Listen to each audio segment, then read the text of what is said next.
नहीं करते पूछ रहे हैं, घर में तो करते होंगे। हमने बोला कि कितने लोग ऐसे हैं जो मोबाइल फोन इस्तेमाल कहीं नहीं करते, घर में भी नहीं करते, यहाँ भी नहीं करते, कोई है? अच्छा, कुछ बच्चियां हैं, ठीक है। देखिए, इसके इस्तेमाल से हम बच नहीं सकते, क्योंकि बहुत सारे प्रोजेक्ट्स हमारे कुछ ऐसे होते हैं जो हम गूगल से निकाल के उनको अपना सेमिनार में यूज करते हैं, प्रोजेक्ट बनाते हैं। बहुत सारी ऐसी चीजें होती हैं जिनको हम सर्च करके उनके बारे में जानना चाहते हैं। तो इसके लिए आप कभी कभी क्या करते हैं कि आपने कोई आईडी बनाया और बनाने के बाद उसका पासवर्ड बहुत इजी बना दिया, तो कुछ चीजों से बचना है। कोई मेल आईडी क्रिएट किया, कोई सोशल साइट आपने क्रिएट किया, तो उससे बचना ये कि आपका जो पासवर्ड रहेगा वो थोड़ा स्ट्रांग होना चाहिए। स्ट्रांग मीन्स जैसे मेरा नाम रंजना है, अगर मैंने इसमें रंजना गुप्ता डाल दिया तो जनरली लोग दिमाग लगा लेंगे कि हो सकता है ये पासवर्ड पड़ा हो। तो अगर उन्होंने रंजना गुप्ता डाला तो हमारा पासवर्ड ब्रेक होके वो मेरी साइट में जितनी भी मेरी चीजें हैं वो पढ़ लेगा। तो आपको करना क्या है कि कुछ आप अल्फाबेट यूज करिए, कुछ आप स्पेशल कैरेक्टर यूज करिए, कुछ आप नंबर्स यूज करिए। जब आप इन तीनों का मिक्स करके कोई भी पासवर्ड क्रिएट करेंगे तो वो एक स्ट्रॉन्ग पासवर्ड के रूप में आएगा, तो जल्दी कोई बना नहीं पाएगा। तो सबसे पहली बात कि सोशल साइट्स पर जो जिनका यूज नहीं है उन पर आप बिल्कुल भी आईडी क्रिएट ना करें, और अगर यूज है तो आप उसमें अपना स्ट्रॉन्ग पासवर्ड बनाएं। और अगर कोई आपको आपकी आईडी पर कोई फ्रेंड रिक्वेस्ट भेज रहा है, जनरली आजकल होड़ क्या है कि भाई दो दोस्त हैं कोई, उन्होंने कहा कि भाई मेरी एक आईडी बनी हुई है और मेरे जो फॉलोअर्स हैं वो मिलियंस में हैं। तो बगल वाला बच्चा सोचता है कि मेरे क्यों नहीं है, तो जैसे जैसे फ्रेंड रिक्वेस्ट आती रहती है तो आप लोग कुछ देखते नहीं, तुरंत उसको एक्सेप्ट कर लेते हैं। ऐसा नहीं करना है। किसी की भी फ्रेंड रिक्वेस्ट एक्सेप्ट करने से पहले आप उसके बारे में पहले जान लीजिए कि किस तरीके का व्यक्ति है, कहीं आपराधिक प्रवृत्ति वाला तो नहीं है, कहीं अलग तरीके से व्यवहार करने वाला व्यक्ति तो नहीं है, तभी आप फ्रेंड रिक्वेस्ट को एक्सेप्ट करें। अगर फिर भी इन सब चीजों का ध्यान रखते हुए भी अगर आपकी साइट को कोई भी व्यक्ति हाईजैक कर लेता है तो हमारा एक नंबर है 1930। कौन सा? Cyber helpline. कौन सा? तो 1930 के माध्यम से आप अपनी शिकायत कर सकते हैं।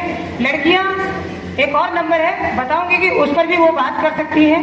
इसी में एक पॉइंट और है कि बहुत सारे जो फोन्स हैं उसमें कभी कभी आपके पास आता होगा कि आपकी लॉटरी खुल गई या अमेजॉन, फ्लिपकार्ट, इन सब में वाउचर आ गया। तो आप लोग सोचते हैं कि यार वाउचर आ गया, 1000 की चीज है, 600 का वाउचर हो गया, 400 रुपये में खरीद लेंगे। राइट? होता है? हुआ है किसी के साथ? यस, जरा जिसके साथ हुआ हाथ उठाना। ठीक है, तो जिन लोगों के साथ हुआ है उन्हें बिल्कुल इस बारे में ध्यान होगा कि हमें ऐसे लिंक पर क्लिक नहीं करना, ऐसे लिंक पर क्लिक नहीं करना। जैसे मेरे पास मेरे मेल पर बहुत सारे ऐसे मैसेज आते हैं कि आपका पर्सनल लोन पास हो गया, जबकि मैंने तो कभी लोन के लिए अप्लाई नहीं किया।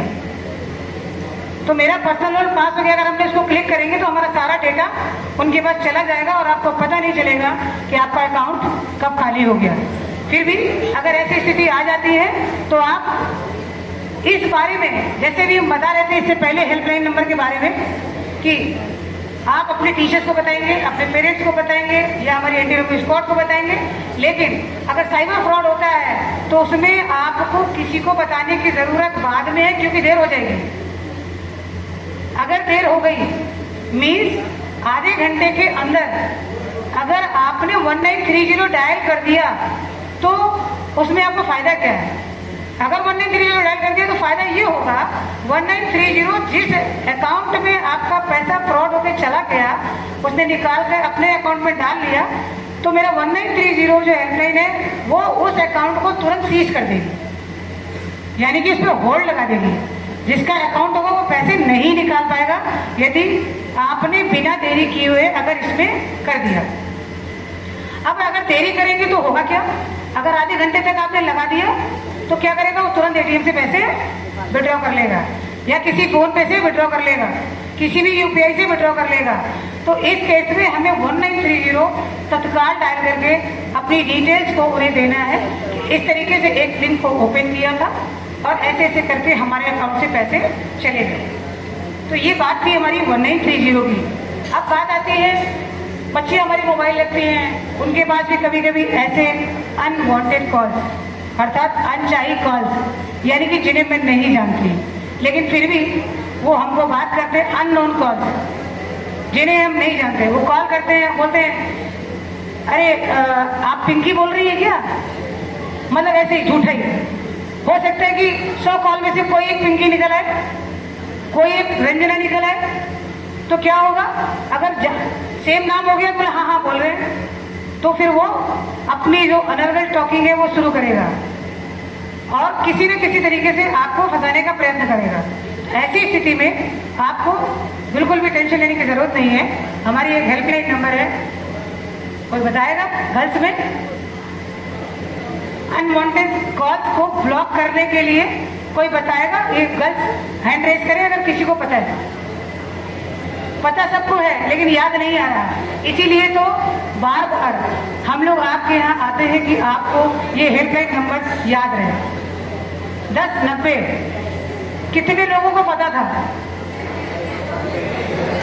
बॉयज नहीं, only for the girls. I talk to only for the girls. कितने लोगों को पता था? बाकी लोगों को नहीं पता था क्या? अच्छा ठीक है, एक बात और करते हैं। जैसे अभी हमने गर्ल से पूछा कि हमने बताया 10 पता था, तो कुछ ऐसे कर रहे हैं, कुछ ऐसे, कुछ ऐसे। हम यहाँ पर महिला सशक्तिकरण के बारे में अवेयरनेस के लिए आए। डरना किस बात का है? जब आप हमारे सामने ही छोटा छोटा हाथ करके ऐसे कर रहे हैं, आप बिल्कुल आराम से, मतलब एक सशक्त होना चाहिए ना हाथ, क्यों? आप बताओ कितने लोग 10 के बारे में जानते हैं? ये हुई ना कोई बात। इनके लिए एक बार एप्रिशिएट करें आप, इनके लिए एक बार एप्रिशिएट करें ताली बजा के। तो बात कर रहे थे कि अननोन कॉल्स और अनवांटेड